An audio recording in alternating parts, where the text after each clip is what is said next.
the aftermath of my dog's passing, I find myself thinking about the condolences offered to me.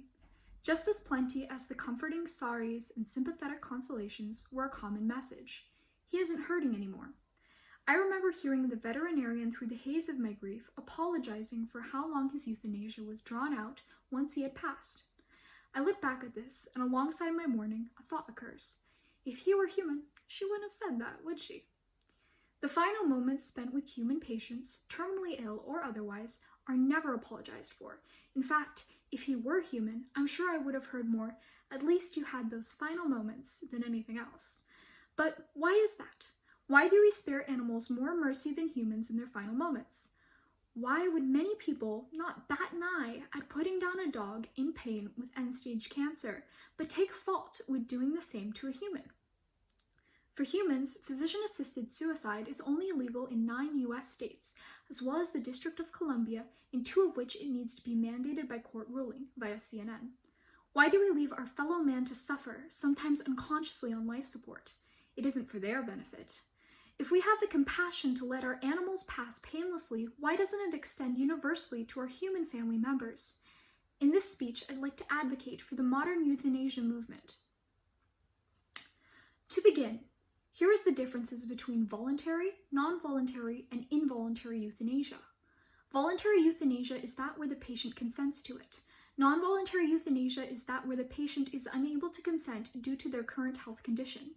In this case, another appropriate person makes the decision for the patient based on their previously stated wishes, suffering, and quality of life. These are the types of euthanasia legal in those states, as well as Belgium, Luxembourg, the Netherlands, and Switzerland. The third, involuntary, is when euthanasia is performed on an unwilling patient who was able to consent, or if they were not asked. This is truly called murder, as it's often against the patient's will.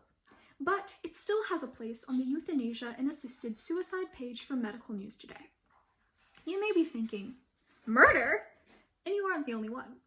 Another argument against physician-assisted suicide is the potential of murder. One of the people I asked about human euthanasia was in opposition to it due to this. He claimed that a party could have someone killed via this method and expressed concern specifically for rich older people with large inheritances, claiming the children or other potential recipients of their inheritances would simply ask for euthanasia as a means to get their share quickly. This concern seems unneeded, however, considering the extremely strict qualifications needed to be a candidate. In fact, in Oregon and Washington states, fewer than 1% of physicians write prescriptions that will assist suicide each year, as written in Medical News Today. To receive euthanasia, a person must be terminally ill, for example. A simple solution to this concern, however, is mandating by court ruling.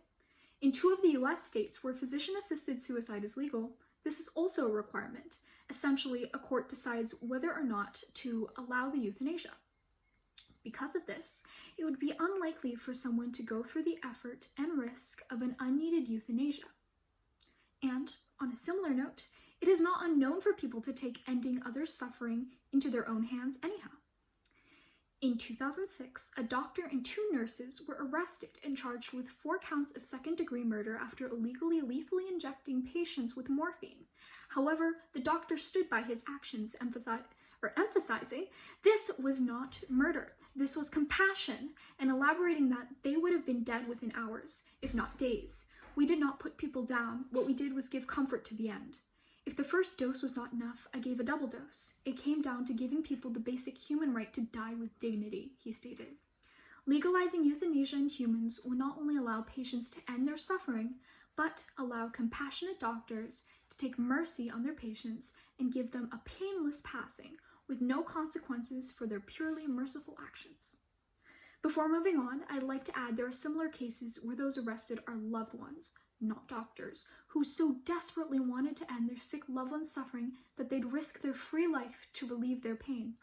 For these citizens, with no access to drugs like morphine, they likely had to relieve their loved one in a much less painless way, which could have been avoided with the legalization of euthanasia. On that note, another concern is the pain euthanasia may cause the patient, but euthanasia is painless. In Medical News Today, it's written that euthanasia causes no pain to the patient due to the use of tranquilizers. The patient will enter a state of relaxation or may even fall asleep before drugs are either given as pills, injected, or enter the body through an IV. And even without tranquilizers, the patients that are able to receive euthanasia are in terrible agony, and often enough so that they are willing to receive any potential pain to escape from their suffering. Lastly, I feel the need to mention religion.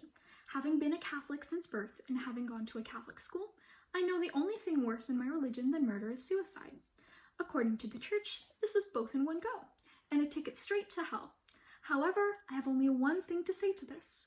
What caring, forgiving God would wish his people to suffer pointlessly? The people receiving this treatment are in the end stages of their life and are not rejecting the gift of life, but rather wishing to be free from pain. And the families of these persons often wish for nothing more than to spare their loved ones mercy. In the Catholic Church, God forgives even the worst sinners. Surely he would show this forgiveness to the suffering. And besides, I do not propose this as being required for people with terminal conditions. I simply believe that it should be an option for those who may want and/or need it. To conclude, I believe that human euthanasia should be legalized in all states as an option for those people who are truly suffering to be released from the pain. It is the most dignified, painless, and merciful way to allow a suffering person to pass, and would provide a way for people to ensure their or their loved ones' final moments to be as peaceful as possible. And thus concludes my speech. I've put my citations in the description. Thank you very much for listening, and I apologize for stumbling over any words. Thank you.